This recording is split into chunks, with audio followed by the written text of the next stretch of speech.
How well are you helping your clients get the service and supports that are important to them?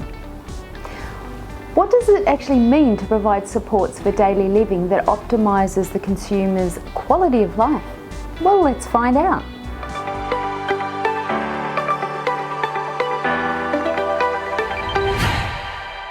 Hi, I'm Carrie from Culturally Directed Care Solutions, where we give you the knowledge and tools to help you provide quality care with confidence.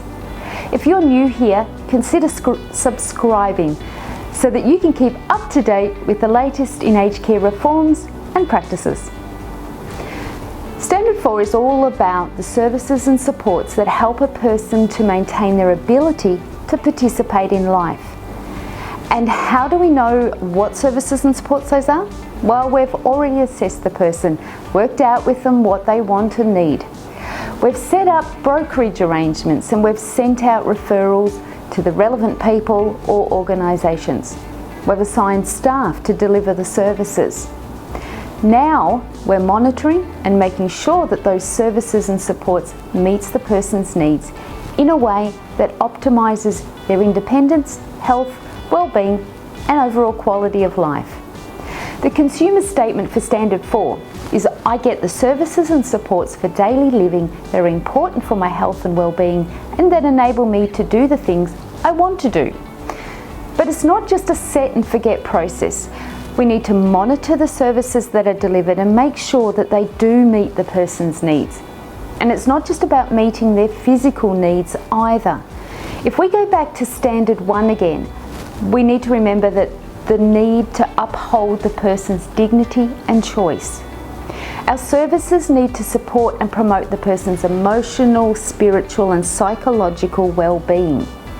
Now, sometimes people can feel down when they can't easily do what was once simple. The person may never have needed help before, but now they're struggling to do simple tasks of daily living. Things like showering, shaving, washing the dishes, walking the dog, hanging out the clothes, or even just tying their shoelaces. Of course, sometimes it's just a short-term problem, and people may simply be looking for some sort of help to regain that level of independence back, especially where they've had an adverse health event or some other setback. Alternatively, the person might be trying to maintain their ability to carry out general life activities as much as possible so they can continue to enjoy life to the max. While we often think of services and supports for daily living as basic things like helping a person get food through a delivered food program or by providing help to prepare those meals, or perhaps house cleaning, home maintenance, transport, centre-based activities, it's actually more than that. If you're providing services, it's important that we recognise that whole person. And earlier we noted that we need to consider the person's physical well-being, their mental health, as well as their spiritual, emotional and social life. And when you start to think outside of the usual offerings in aged care, when you move beyond the idea that domestic assistance and showers are the ultimate response to supporting a person, you start to identify unique ways that help that person. And that might be helping them get to their place of worship, weekly acro aerobics class, or maybe a yoga class. Perhaps it's helping a person to get to a local coffee shop so they can catch up with friends for morning tea before they go off and do some shopping. Or for those living in very remote Indigenous communities, it could be arranging support that helps an elder get to important cultural events. But just providing services is not enough. Those services have to be provided in a safe way. For example, if you offer day respite, is that safe? Is that space physically safe for those using it? Does it help them maintain independence? Does it recognise their needs, their preferences? And is it provided in a culturally safe way? Are the vehicles that you use to transport clients well maintained? Are they clean? Are they suitable for the client base and the service environment? I mean, as well as basic safety requirements being in place, seat belts and anchor points, there's an expectation that your vehicles are also comfortable for clients. What I mean by that is if your service operates in a hot climate, I'd expect the vehicle has good air conditioning. If you're in a colder climate, a heater. Just basic comforts. And when you take clients out on activities, are staff informed of any risks? Are measures put into place to mitigate any identified risks? Do you actually carry out an activities risk assessment?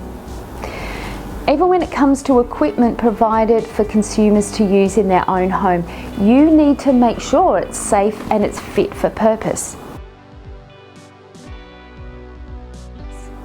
A classic example are handrails that are installed in the client's home. These have to be proper weight-bearing rails, not the cheaper variety from the local hardware store down the street.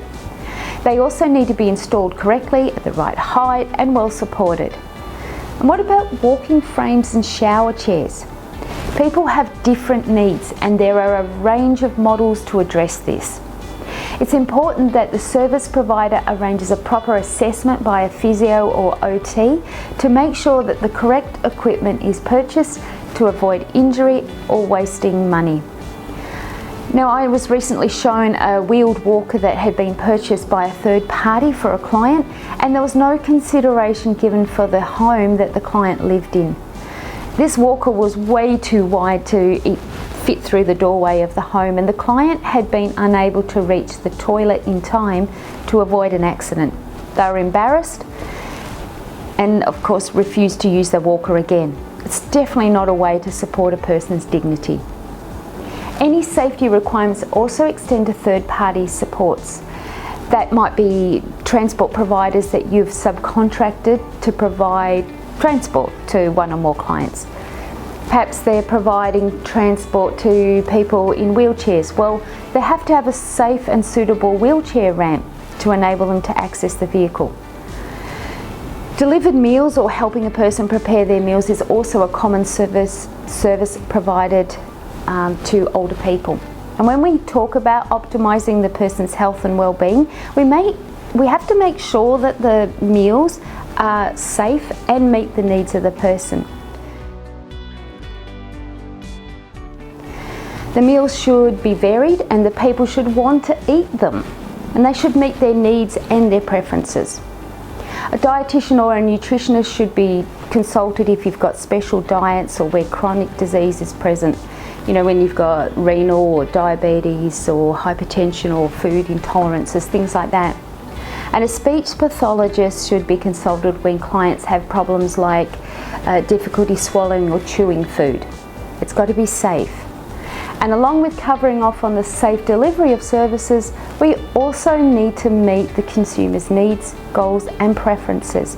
We need to know what is important to them, what they really need and want, and then we need to know how they want it delivered. And we don't want to just play lip service to this. Let's listen to what people are saying and help them reach that goal or live the way they really want without overlaying what we think they need. We talked about this in Standard 2, and it doesn't just stop at the assessors. Your staff who are delivering those services also need to understand that and not project their preferences onto the way they deliver services. The client's preferences and other relevant information needs to be in their care plan, and support staff should either have access to that or they should be properly briefed.